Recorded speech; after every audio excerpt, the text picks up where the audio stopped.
మీరు మా దగ్గర ఏమీ దాచలేరు రాణా గారు. మాకన్నీ తెలుస్తూనే ఉన్నాయి. మీరు రాణి గారి పుట్టింటి తంతులు పూర్తి చేయడానికి వెళ్లదలుచుకోలేదు. మేము కేవలం మా బాధ్యత నిర్వహిస్తున్నాం. మీరు ఆమీర్ కోట్ కి రాజులు రాణా గారు. రాణా గారు మీరు ఎన్నో పెద్ద పెద్ద పనులు చెయ్యాలి. ప్రజల భవిష్యత్తు మీ చేతిలో ఉంది. చరిత్ర సృష్టించాల్సింది. ఇలాంటి చిన్న చిన్న విషయాలతో మీకు పని లేదు.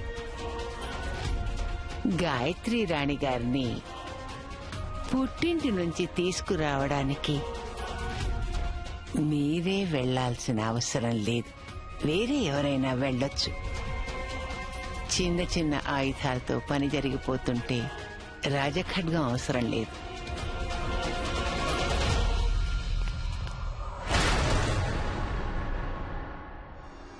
ప్రణామాలు పెదరాణి అమ్మ. రాణా గారు, అది రాణి గారి కిరీటం.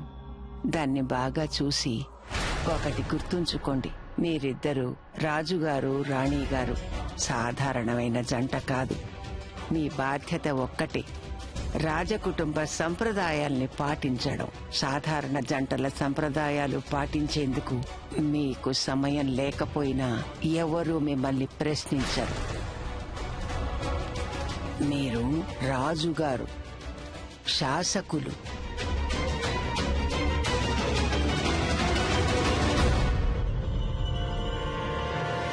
రాణా గారు, రాజమాత గారు మిమ్మల్ని పిలిచారు.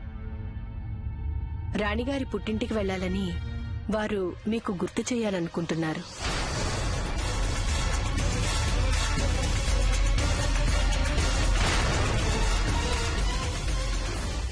రాణి గాయత్రీదేవి, మీరీ భోజనాలు తక్కువ ఖర్చుతో చేయగలరా?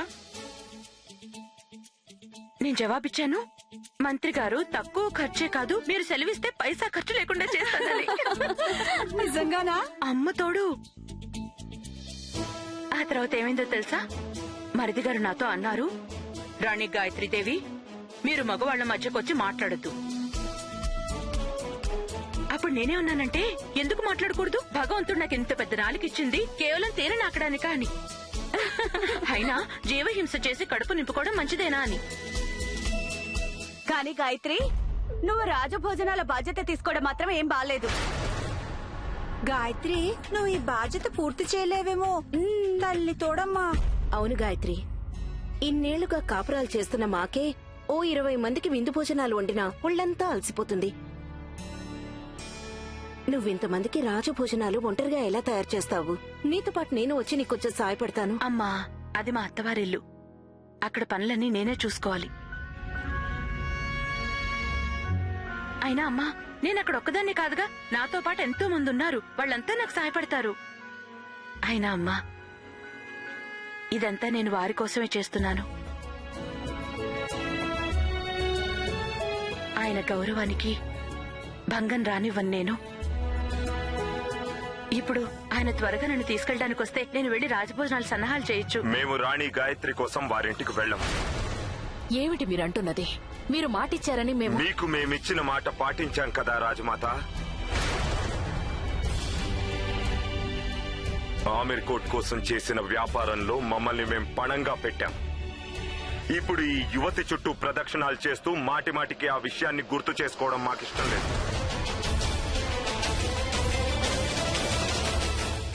ఈ రోజు పట్టాభిషేకం అయితే ఆమె ఈ రాజ్యానికి రాణి అయిపోతుంది. రాణి సులక్షణకున్న అన్ని అధికారాలు ఆమెకి లభిస్తాయి. కానీ మా భార్యగా సులక్షణకున్న ఒక్క అధికారం కూడా ఆమెకి ఎప్పటికీ లభించదు. మీరు కావాలనుకుంటే వారిని తీసుకురావడానికి మా కార్ పంపించొచ్చు. దానిపై మా రాజా చిహ్నం ఉంది. ఇక మా మాట అంటారా? మేం వెళ్లే ప్రసక్తే లేదు. రాణా గారు, ఇది సంప్రదాయం, మీరు దాన్ని పాటించాలి. మేం సంప్రదాయాలన్నీ పాటిస్తూనే ఉన్నాం. ఇదొక్కటి పాటించనంత మాత్రానే ఏమీ నష్టం లేదు. పుట్టింట్లో చేసే తంతులు భర్త వెళ్లకుండా పూర్తి కావు. లోకులు ఏమనుకుంటారో ఆలోచించండి. లోకులనే మాటలు వింటే మా మనసెంత బాధపడుతుంది. రాణి గాయత్రి ఫోటో ఇవ్వకముందు మా మనసు ఎంత బాధపడుతుందో ఆలోచించారా మీరు? రాజమాత, మీరు గమనించే ఉంటారు, మేము రాణి గాయత్రి పాపిట్లో కుంకుమ పెట్టలేదు.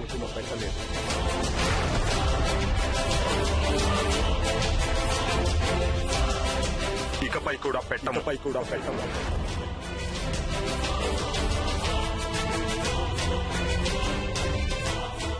మోటార్ కార్ పంపించండి. మేమే వెళ్ళామని ప్రజలందరికీ అనిపిస్తుంది.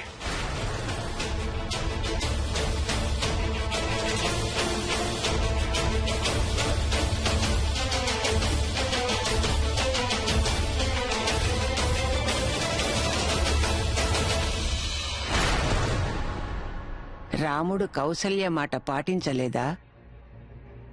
నిజమే, కలియుగం వచ్చేసింది. కలియుగమే ఇది. మీ వంటి అత్తగారుండే పరమ కలియుగమే ఇది. ఈ రోజుల్లో కోడళ్ళున్నారే,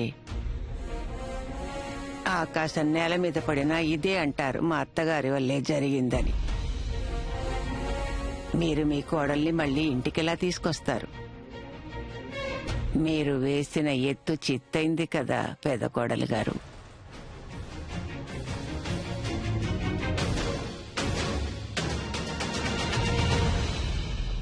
పూర్తి కాకుండానే ఓటమిని ఒప్పుకోవాలా? ఇది మాకలవాటు లేని పని పెదరాణి అమ్మ. రాణాగారు అంగీకరించినా అంగీకరించకున్నా పుట్టింట్లో జరగాల్సిన తంతు రాజమాత ఖచ్చితంగా చేయిస్తారు.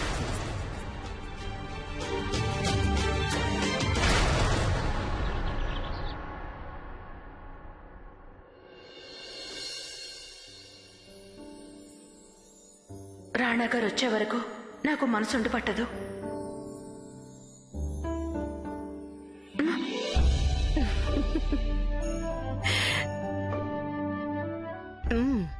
ఎక్కడో విన్నట్టు గుర్తు.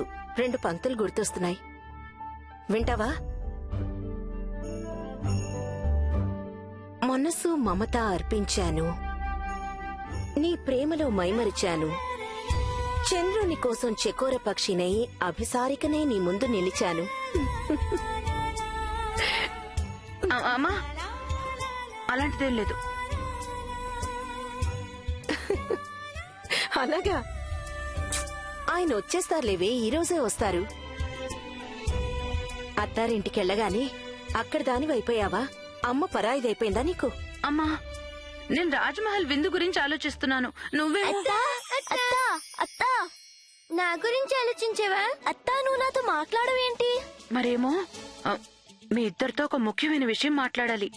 ముందు చెప్పండి, ఆ చీమ ఎక్కడికెళ్ళింది? చీమా? ఏ చీమత్తా? మొత్తు అది ఇక్కడి నుంచి ఇలా పైకి వెళ్ళి అక్కడి నుంచి కిందకు వచ్చేస్తుంది. మీరిద్దరూ ఉన్నారే, మీ అల్లరి బాగా ఎక్కువైపోయింది.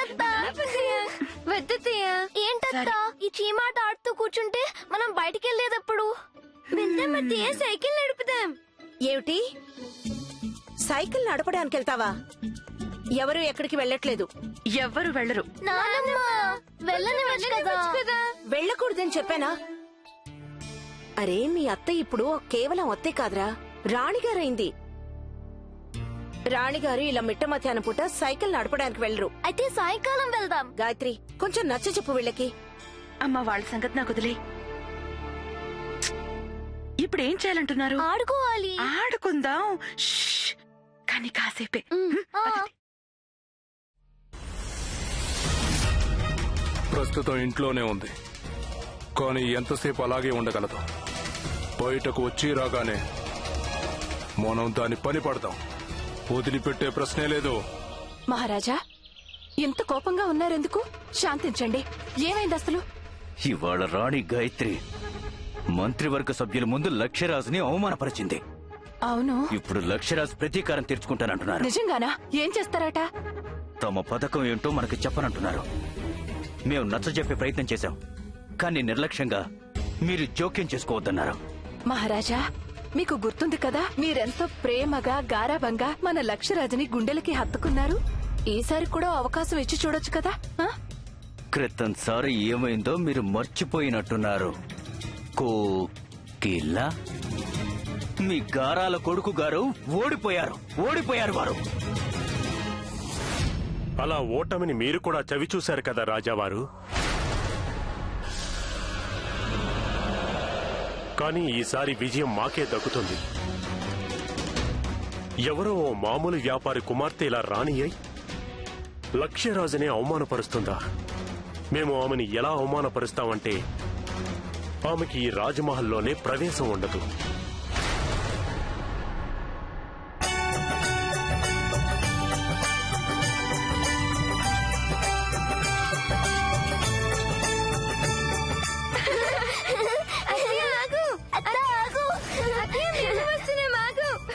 పట్టుకోండి పట్టుకోండి, నన్ను పట్టుకోండి. అత్తయ్య కొంచెం ఆగు. ఓ హద్దు పద్దు ఉండాలి నిర్లక్ష్యానికైనా. మీరిద్దరూ మీ పిల్లల్ని చూసుకోలేరా? ఆ గాయత్రికేమో పిల్లల్ని చూస్తే ఒళ్ళుపోయి తెలీదు. ఓ దుర్గమ్మ తల్లి, రాణా గారు వచ్చే లోపల గాయత్రి తిరిగి రావాలి.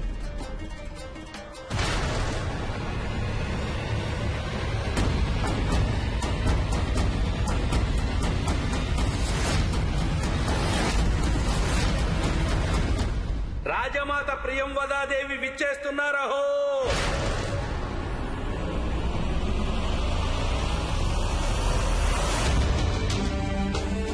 నమస్తే రాజమాత.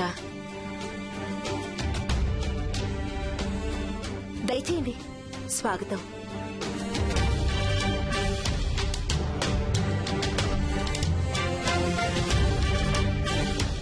రాణా గారు కనిపించడం లేదే, మీతో రాలేదా? రాణా గారు రాకపోతే పుట్టింట్లో తంతులు ఎలా పూర్తవుతాయి? గాయత్రి, ఎక్కడున్నావు తల్లి? అత్తయ్య అంత వేగంగా వెళ్ళకూడదు అత్తయ్య.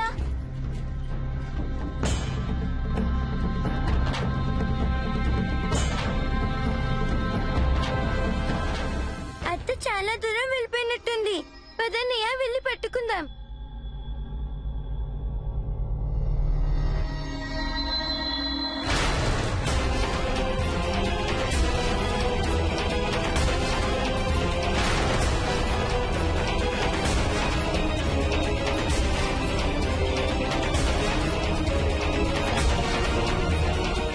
చూడండి, మీకు నేను ఎవరినో తెలిసినట్టు లేదు.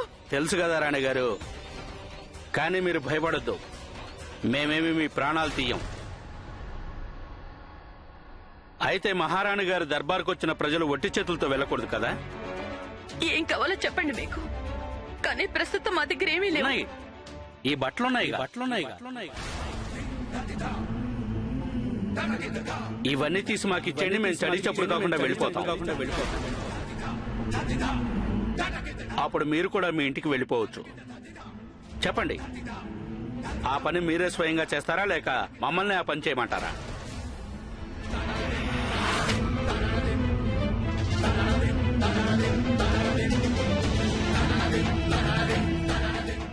త్వరగా కానివ్వండి, మేము పొరుగురి వాళ్ళం, మాకు ఆలస్యం అవుతుంది. ఇక ఈ రాజమహల్ పరువు తీసే బాధ్యత మేమే వహించాల్సి ఉంటుంది.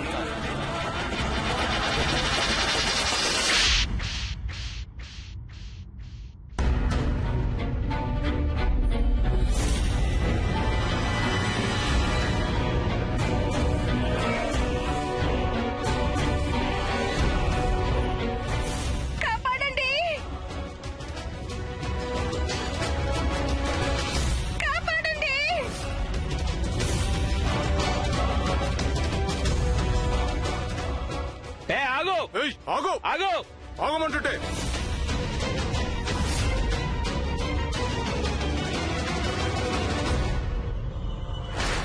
వదలండి.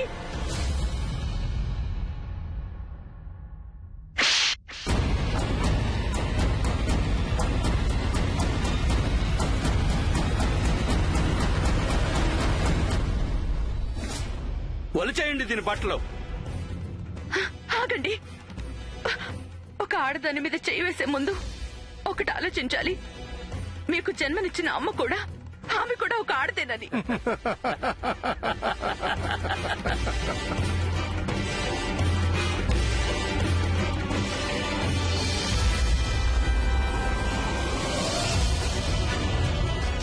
దమ్ముంటే అడుగు ముందుకు వేయండి చెప్తాను. దుర్గమ్మ తల్లి మీద ఒట్టు, ఎవరిని వదిలిపెట్టను, కొట్టేస్తాను. ఏమైంది? భయపడిపోయారా? రండి.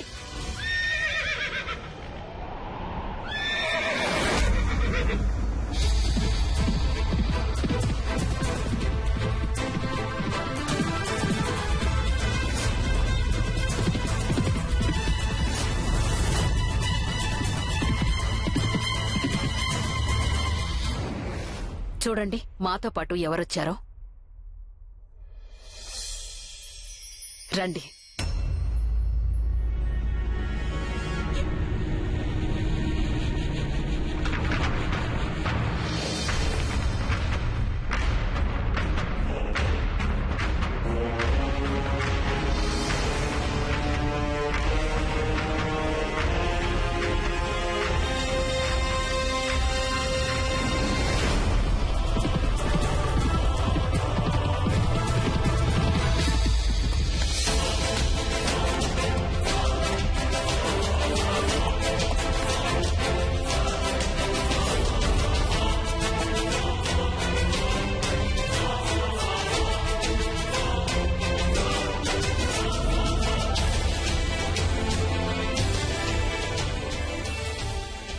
పరిగెత్తండి, రాణా గారు వచ్చారు.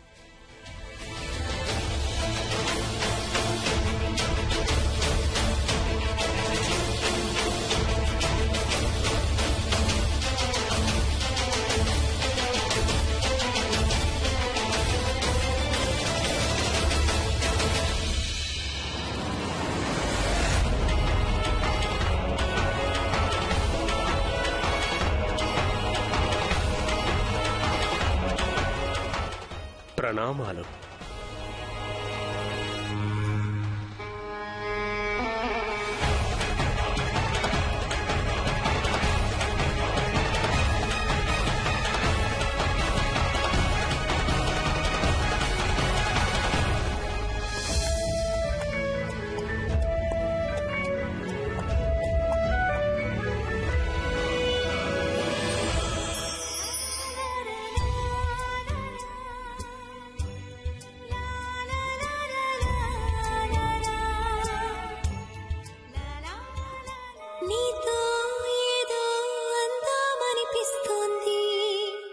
మీకేం కాలేదుగా?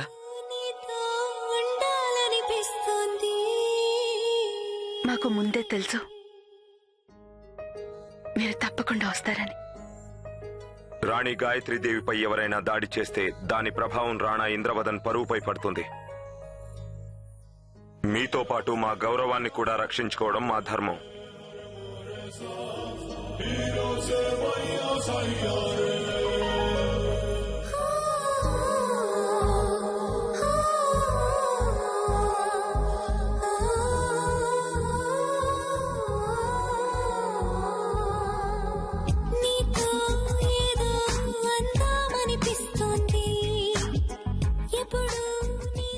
మా సంప్రదాయం ప్రకారం ఒకవేళ భర్త రాలేకపోతే వదిన గారి కోసం మరిదిగారొస్తారు.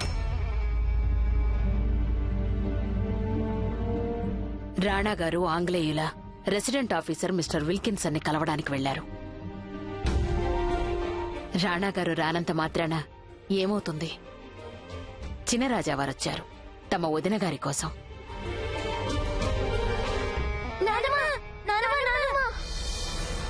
అత్త మమ్మల్ని వదిలి ఎక్కడికో వెళ్ళిపోయింది.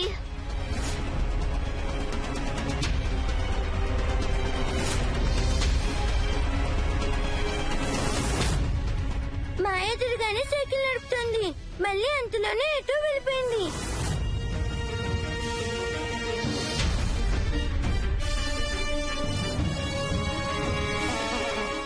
రాణి గాయత్రి ఇప్పుడు ఇంట్లో లేరా? అదే రాజమాత, రాణిగారు వచ్చేస్తారు. మాకు ఆ నమ్మకం ఉంది. ఆమె రాగానే ఇక్కడ అందరూ చూస్తారు. ఆ పొగరబోతు పిల్ల పరాభవం చూడాలనే కథ మేమొచ్చింది. కానీ పాపం రాజమాత మేము రాణా గారి బదులుగా వచ్చామనుకుంటున్నారు. రాణి గాయత్రి మాతో ఉన్నారు.